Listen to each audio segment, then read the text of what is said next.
Hey book peeps, thanks for tuning in for this month's wrap up. Sorry it's a little late. I haven't been feeling very well, so I'm a little behind in some of my recording schedule. It's a bit of a scramble trying to catch up, but doing my best, so please forgive me. So this is the better late than never November wrap up. This is all the books that I read in the month of November. A quick sort of overview, my feelings of them. Okay, so first up, I did manage to finish The Hurricane Wars by Thea Guanzon. Sorry if I'm butchering that name. What did I think of this book?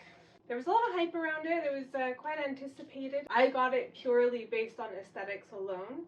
I came across it on my TikTok feed, and another creator was showing off just the standard edition, and I thought it was like absolutely beautiful. Like you get the colored maps inside, and you'll still get some foiling there, and on the back, like it's a beautiful book considering it's a standard edition.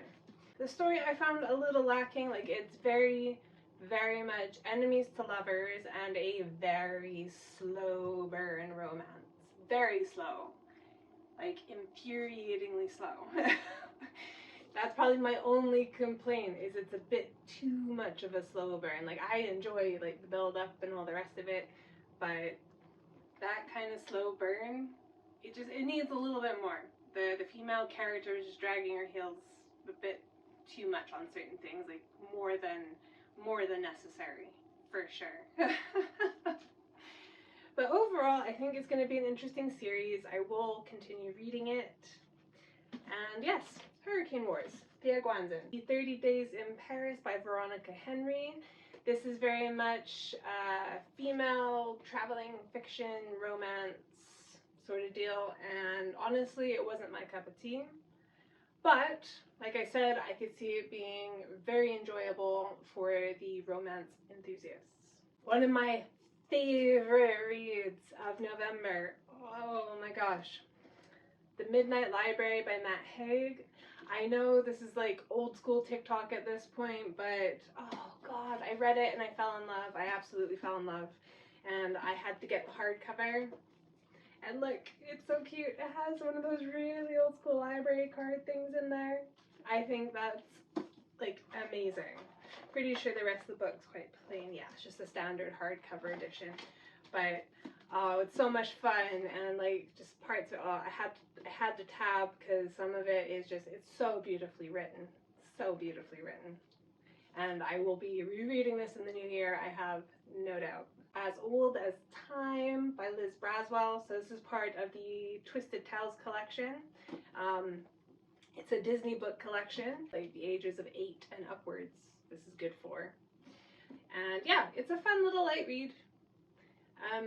Especially if you like your Disney, which obviously I adore my Disney, and I like the idea of Disney retellings and all that kind of thing. So I had fun with it. I think I will do the rest of the series, though it will be very spaced out.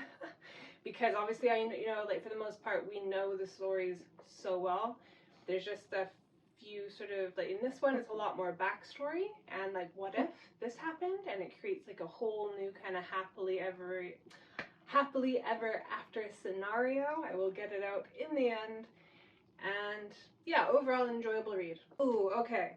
Now, this is my very first sort of psychological thriller, and None of This Is True by Lisa Jewell absolutely rocked my world. Absolutely fantastic book. Really, really good.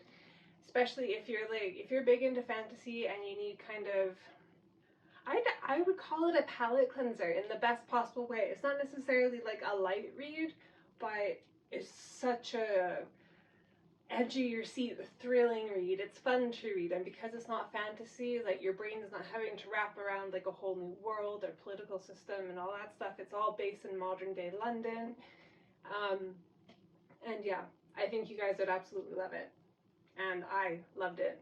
So None of This Is True, Lisa Jewell. Is Pandora by Susan Stokes Chapman. Again, I would definitely recommend this as a palate cleanser after like some heavy fantasy reads. It's sort of a historical fiction mystery. It's a lot of fun. And the main character is called Pandora, but everyone calls her Dora. Again, set in old school London, like 17th to 18th century, I believe. But it does touch on Greek mythology and even set certain aspects of Greek mythology straight concerning Pandora's box. So yes, for the history buffs, for the Greek history lovers, or just, you know, mystery lovers, I think you'll enjoy this book. Really, really good. Five Survive by Holly Jackson. Now, this was my first kind of standard thriller, and it kind of fell for me. I'm not gonna lie, it didn't live up to all the hype that was around it. For thriller lovers or lovers of Holly Jackson, I could, you know, I suppose I could see the appeal, but it just, I figured it out too quickly. I think that's the middle and both ends of it. I just figured it out a bit too quickly. Last but not least, obviously I read this at the beginning of November and I tabbed the hell out of it. It is, of course, the one, the only Iron Flame. Now, I've seen so many mixed reviews on this, and if you head to my podcast, then you'll see my full review on this.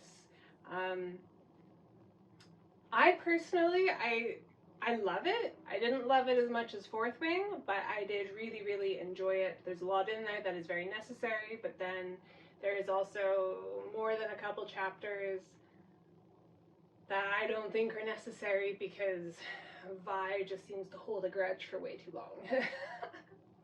I mean, you have like other characters essentially telling her to get over it, so I think she needs to take that hint and just get over it. But of course, you know, oh, just the love of Vi and Xaden and Darna and Taryn and Sigel. It's just, I will be continuing with this series. I don't feel like Rebecca Yarros let us down. I think the hype just got to be a lot.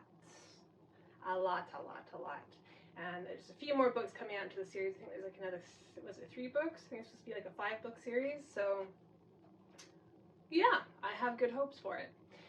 And that concludes my November reading wrap up.